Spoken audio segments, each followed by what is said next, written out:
Hey Marietta, so I'm back with Orphanage chapter 27, continuing.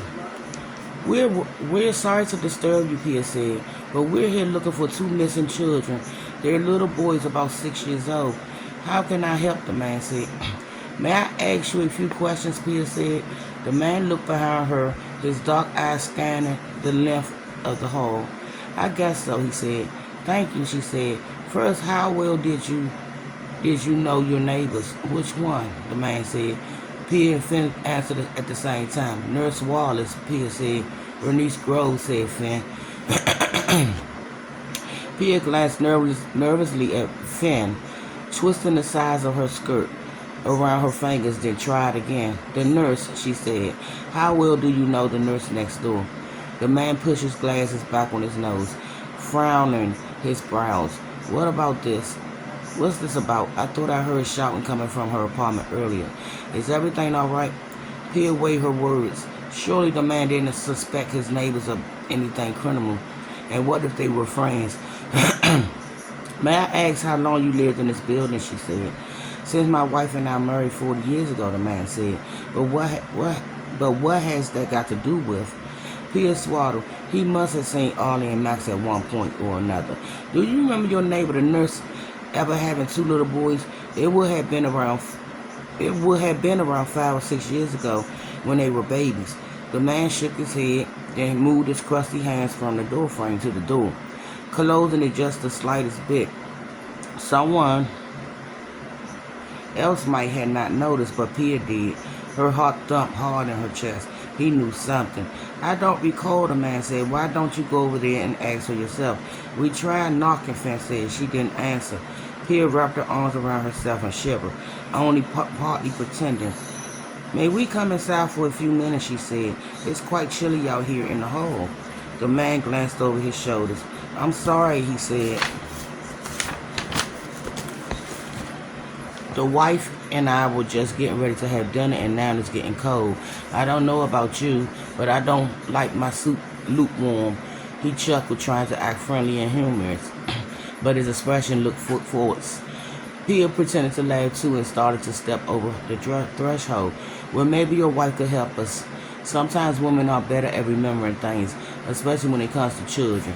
The man held up a hand, frowning. Pia, please, he said. She isn't feeling well, and I don't think we can help you anyway. Now, if you don't mind, I got to get back. Who is it, dear? A woman said behind him. She came to the door and stood beside him, wiping her hands on her aprons and smiling at Pia and Finn. She was a petite woman with wispy gray hair and a shiny, smooth face. The skin at her temples marbled with tiny blue veins. I don't know who they are, the man said, but they're asking about the twins. As soon as the words left his mouth, he cringed. The hair on the back of Pia's neck stood up. He said, the twins. So you know who I'm talking about, she said. The man gazed at the woman with troubling eyes, the shadow of regret clouding his face. The woman gave his arm a comforting pat and grinned sadly at the Pia. I'm sorry, she said. My husband's getting a little forgetful in his age. Perhaps you can tell me what we can do for you. Who did he mean when he said the twins, Pia said. The woman raised her eyebrows and smiled a little too brightly. I'm not sure. Did you say something to him about twins, perhaps? Like I said, he gets easily confused.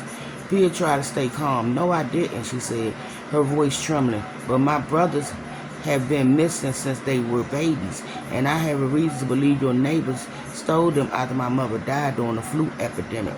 The woman's face fell and her smile disappeared. She stared at Peter in disbelief, her thin lips pressed into a hard line. It was impossible to tell if she was shocked or angry. A friend of mine saw her with them, Pia continued. She said an older couple took them for a walk in a baby pram. Do you remember if Bernice ever had twin boys? I'm sorry, the woman said, but I don't know anyone named Bernice. Perhaps you're in the wrong building. Her voice had turned hard, her eyes glassy. She meant to say Nurse Wallace, Finn said. The woman swallowed and glanced at her husband, bewilderment and something that looked like fear passing between them.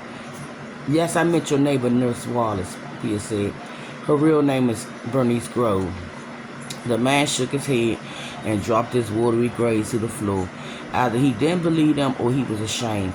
It was hard to tell. The woman grasped his hands, her face suddenly filled with misery. She searched Pierre's eyes as if looking for the truth there. Pierre thought she might scream before the woman said anything. She broke our hearts, the woman finally said. The man nodded, sniffing and wiping his wrist under his nose. What do you mean she broke your heart? Pierre said. How? Those boys were like grandchildren to us, the woman said. Pierre's breath caught in her chest, a rushing emotion surging through her like 1,000 lightning bolts. If Finn hadn't been standing right beside her, she would have fallen over. These people knew the twins. They knew Ollie and Max. That's right, the man said. The good Lord never saw fit to give us children of our own. So when she and the boys showed up out the blue, we thought our prayers had been answered. They lived with us for a while. We even watched the twins while she went to work.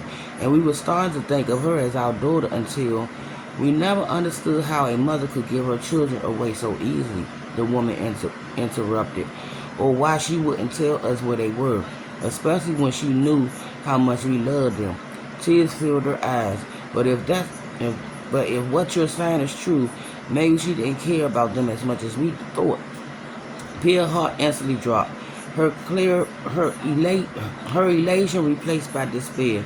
No, this couldn't be another dead end. It just couldn't be. The hallway felt like it was closing in, getting ready to crush her. She struggled to find her voice. Finn slipped his hand into hers and gave it a squeeze. She barely felt it. It's true, she managed. Are you saying you don't know where the boys are? Finn said. The woman regarded her husband, a question on her face, her chin trembling. Tell him, her husband said. And I'll be back with the remainder of the chapter by my reactors.